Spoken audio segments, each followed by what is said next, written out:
এখন এমন সমস্ত সরকারি কর্মকর্তা এসেছেন এবং বিচারক এসেছেন, তারা না জানেন আইন, না জানেন ভাষা, খালি সময়ের পর সময় ডেট দিয়ে পিছায় থাকে।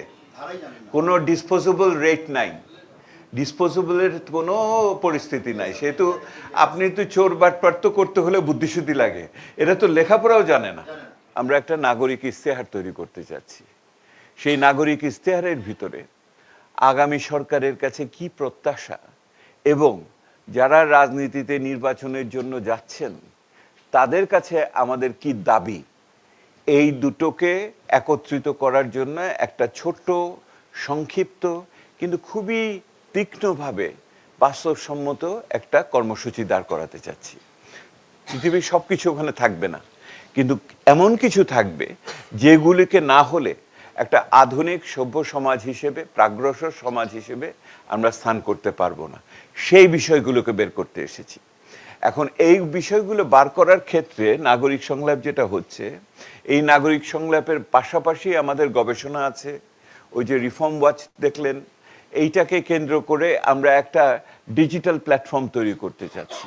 ওই ডিজিটাল প্ল্যাটফর্মটা এরকম হবে যে আপনি লগ ইন করে টিপি দিলে পরে আপনি যদি জানতে চান বর্তমান পরিস্থিতিতে দেশে যে কোনো সরকারের আমলে, এই সরকার শুধু না, আগামী সরকারেও যে দুর্নীতি বিরোধী পরিস্থিতিকে উন্নত করার জন্য যত সুপারিশ হয়েছিল, ওই কমিশন থেকে আরম্ভ করে টিআইবি থেকে আরম্ভ করে আপনারা সহ যা যা বলেছিলেন, বাস্তবায়নের বর্তমান পরিস্থিতি কি, আইন হয়েছে কিনা, প্রবিধি হয়েছে কিনা, প্রাতিষ্ঠানিক দায়িত্ব পেয়েছে কিনা, কমিটি আছে কিনা, বাজেট দেওয়া হয়েছে কিনা, এইগুলি কি জায়গায় জায়গায় স্থানীয় সরকারের কাছে গেছে কিনা, এগুলি আপনার জানার আগ্রহ থাকতে পারবে। আপনি লগ ইন করলে পরেই ওটা যাবেন না, আমরা ওটা বানাচ্ছি। সো নাগরিক ইশতেহার এবং আমাদের এই যে রিফর্ম ট্র্যাকার বলেছি, ওটাকে ট্র্যাক করার জন্য, মনিটরিং না ট্র্যাকিং, এবং সেইটাকে আমরা আগামী মাসের মাঝামাঝি ঢাকাতে উদ্বোধন করব, লঞ্চ করব, এই দুটো। কিন্তু ওইটা করার জন্য যে প্রস্তুতিটা দরকার, সেটার জন্যই আমরা এই আলোচনার জন্য এসেছি।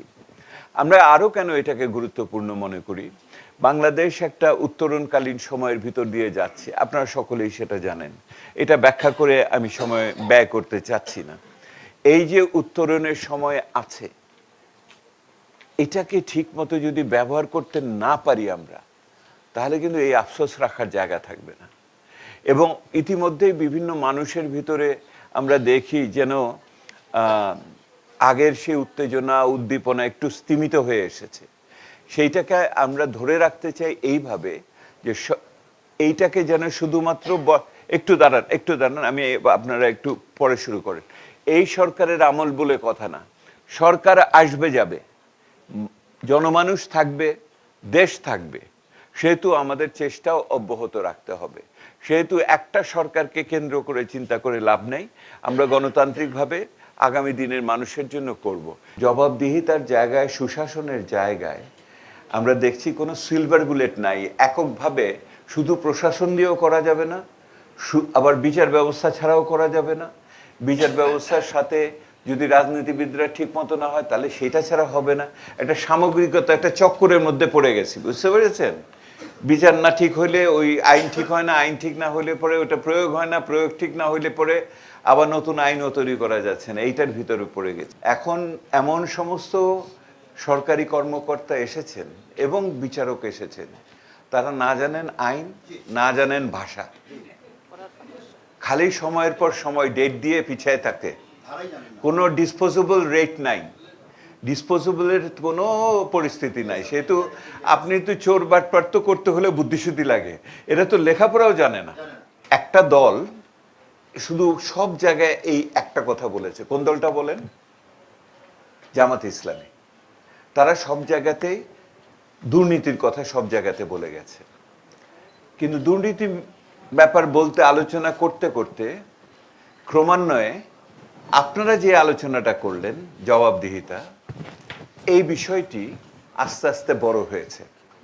বলা হয়েছে যে দুর্নীতি কমাতে হলে, লজিকটা শুনুন, জবাবদিহিতা ছাড়া, দক্ষ প্রশাসন, সৎ বিচার ব্যবস্থা ইত্যাদি ছাড়া হবে না। এইটা ক্রমান্বয়ে অন্য দলরাও বলা শুরু করেছে, মেনে নিয়েছে বিভিন্ন জায়গাতে, খুলনা ইত্যাদি জায়গাতে ইত্যাদি। এটা যারা যারা এসছেন সকলে, বাম দলরাও বলেছে, নতুন ছাত্ররাও বলেছে, বিএনপিও বলেছে। কিন্তু ক্রমান্বয়ে এই দুর্নীতি এবং জবাবদিহিতাকে ছাড়িয়ে যে জিনিসটা এসেছে সেটা হলো নিরাপত্তা। নিরাপত্তার বিষয়টি আগের চেয়ে বড় হয়েছে এবং ৩-৪ রকমের নিরাপত্তার কথা বলেছেন। সেটা অর্থনৈতিক নিরাপত্তা, সামাজিক নিরাপত্তা, আজকাল সাংস্কৃতিক নিরাপত্তা একটা বড় বিষয় হয়ে গেছে। বাউল মহোদয় তো এখনো জেলে আছেন। হ্যাঁ, তারপরে এটার সাথে রাজনৈতিক নিরাপত্তা, কোন মত প্রকাশ করলে কাকে মবে ধরবে, কে যে ভাসুর আর কে যে দোসর, এটা তো মুশকিল হয়ে গেছে ইত্যাদি মিলে। তো আমি আপনাদের কাছে জিজ্ঞেস করছি, এই তিনটির পরে যেটি বড়ভাবে এসেছে, আজকেও আপনাদের এখানে কিছুটা এসেছে, সেটা হলো বাক স্বাধীনতা, মত প্রকাশের স্বাধীনতা এবং সেই কারণে নির্যাতিত না হওয়া। এবং এটার সাথে মিডিয়ার লোকেরাও যুক্ত হয়েছে বিভিন্নভাবে, মিডিয়ার কমিশন হয়েছিল ইত্যাদি। আপনারা কি এই চারটের বাইরে, আমি আলোচনাকে রাউন্ড আপ করতে চাচ্ছি, অন্য ভোটে যাব, প্রায় 1টা বাজতে চলল, সেটা হলো যে এই চারটের বাইরে জবাবদিহিতা, সুশাসন, মানে সুশাসনকে ভেঙে বললাম আমরা, বিচার ইত্যাদি, এবং নিরাপত্তা, এই তিনটি, এবং এর সাথে মানবাধিকারের সাধারণ বিষয় এবং একটা বৈষম্য বিরোধী আইন আমরা করতে চাচ্ছি, যাতে করে ওই যে হরিজন আর অন্য শারীরিকভাবে প্রতিবন্ধী কারোর প্রতি যেন অন্যায় করা না যায়।